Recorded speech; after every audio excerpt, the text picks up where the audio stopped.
Contrary to popular belief in most Western cultures, Islam is a religion that preaches peace and tolerance. Yes, Patricia. If Islam truly is a religion that preaches peace, then how come the world's most troubled spots, the West Bank, Afghanistan, Pakistan, Iraq, they're all plagued with Islamic terrorism? But some might argue that the US invasions of countries like Iraq and Afghanistan are also acts of terrorism, No, those were acts of war to get rid of despotic regimes. or a means of getting at a country's oil. Conspiracy theories. Well, Yeah? yes, please. Go ahead, Chris. I mean, if we're talking about terrorists, the world's biggest terrorists are the white superpowers.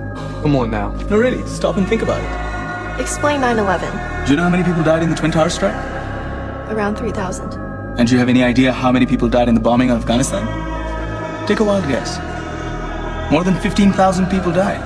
And that's just conservative figures. About 50,000 tons of explosives were dropped on innocent civilians.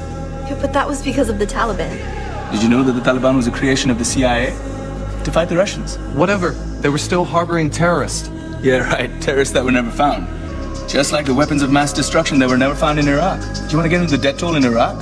500,000 civilians and counting. And what do Britain and America say when they don't find these weapons?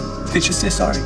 And still refuse to relinquish control of these countries. What are you trying to say? What I'm trying to say is that just because you're American, wear a fancy suit, and call yourself the president, doesn't make you any less of a terrorist.